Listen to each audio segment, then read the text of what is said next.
Vou iniciar nosso estudo recordando que um estudo sério obedece rigorosamente a uma disciplina. Portanto, caso não tenha visto os vídeos anteriores, você deve vê-lo primeiro, pois as ideias aqui apresentadas tiveram aí seu início e desenvolvimento, ok? O link para estes vídeos está na descrição. Vamos seguir adiante com o nosso estudo. Nós vimos no vídeo anterior que Oersted descobriu o fenômeno eletromagnético. Ele comunicou sua descoberta aos pesquisadores de outros laboratórios, outras escolas. E uma das suas cartas chegou finalmente a um grande pesquisador na Inglaterra. Trata-se de Michael Faraday. As perguntas iniciais eram: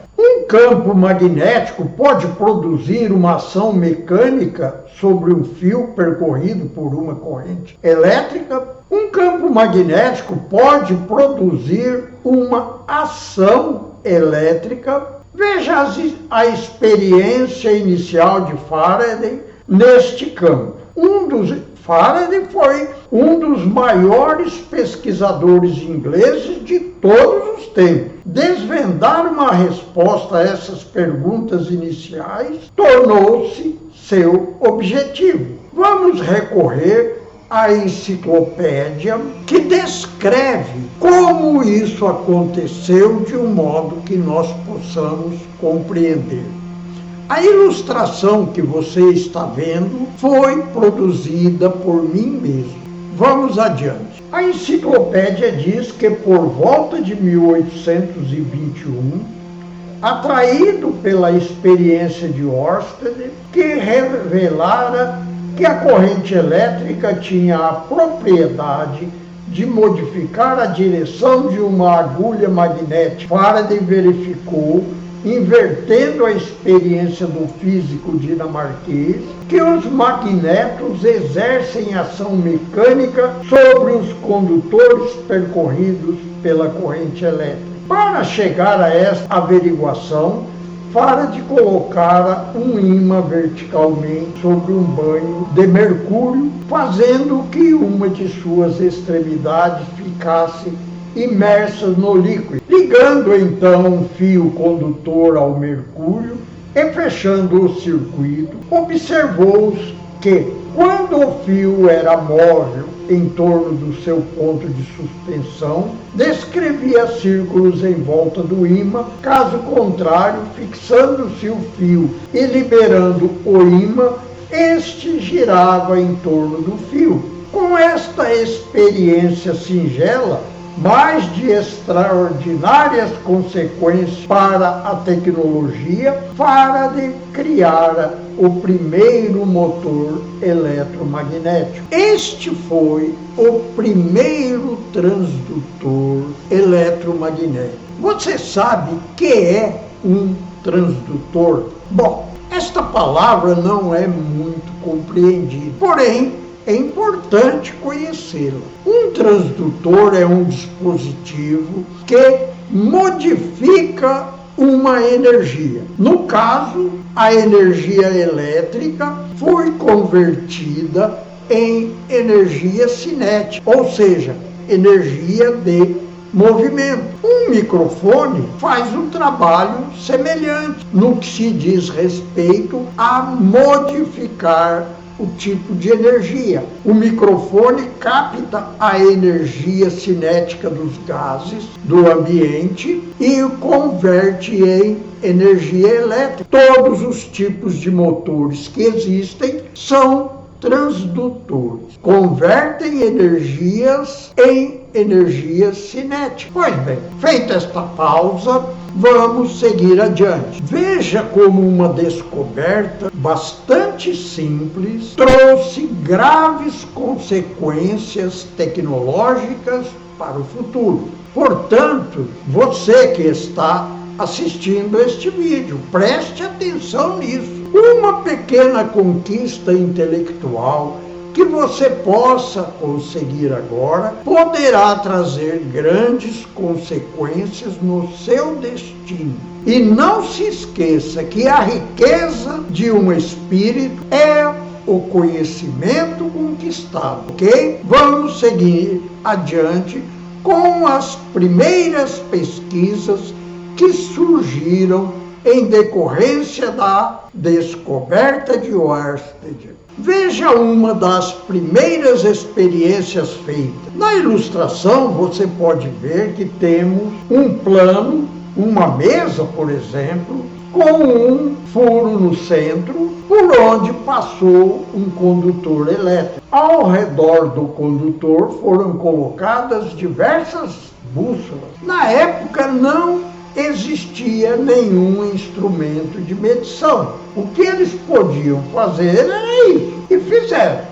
E perceberam que quando o fio conduzia a eletricidade, as bússolas recebiam sua influência magnética e mudavam a direção que apontava para o norte natural. Como se pode ver, com uma experiência muito simples, eles deram um passo muito importante para novas experiências. Quando o fio conduzia a eletricidade, as bússolas recebiam sua influência magnética e mudavam a direção apontada como norte. Utilizando o mesmo plano da ilustração anterior, fizeram uma nova experiência. Veja nesta ilustração.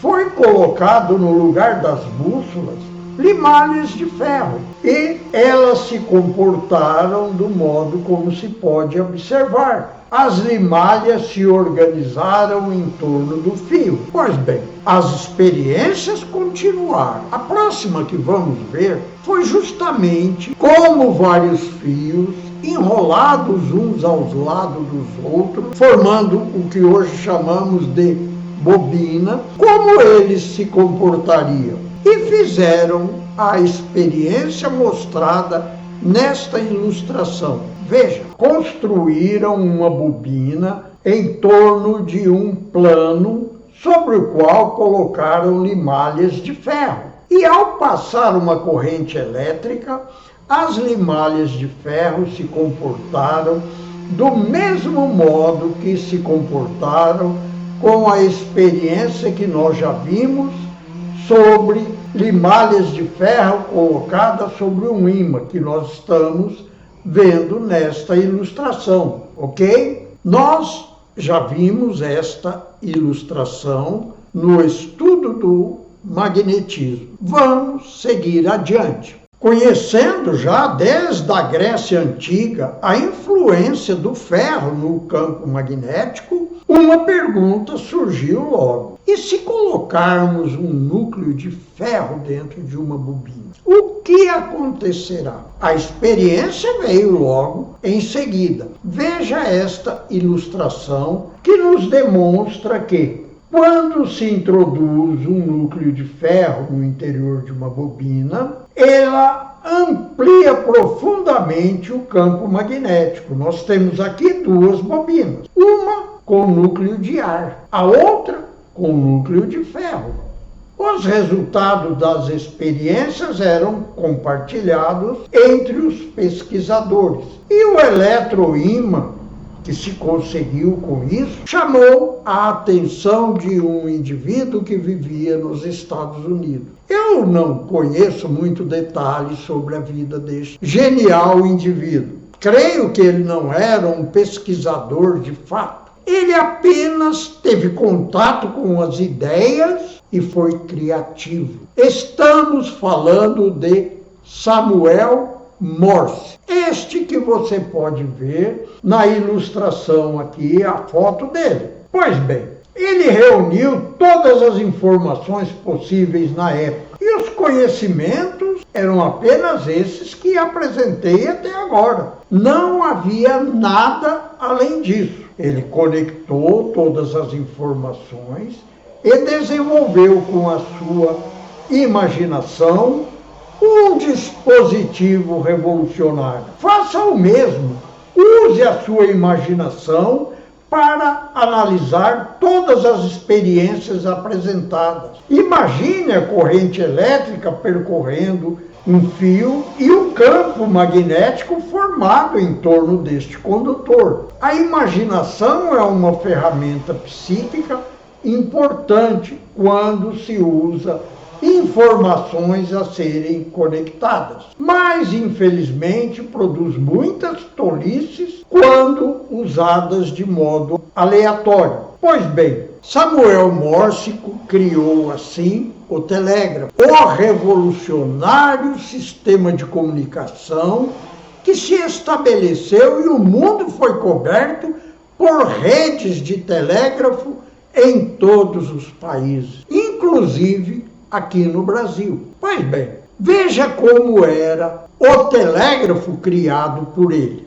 Observe a ilustração, tudo muito simples. Observe que foi necessário apenas um interruptor, uma mola e um eletroímã e uma das células da pilha de volta. O funcionamento é muito intuitivo. Compreende-se com facilidade que quando a corrente elétrica é estabelecida pela chave, o eletroímã atrai uma lâmina metálica. Quando a chave interrompe a corrente elétrica, a mola puxa de volta a barra que contém a placa metálica. A codificação da mensagem é feita pela duração do tempo de acionamento e a liberação da chave. Ele criou o chamado código Morse. Veja aqui alguns exemplos de letras representadas no código Morse. Para transmitir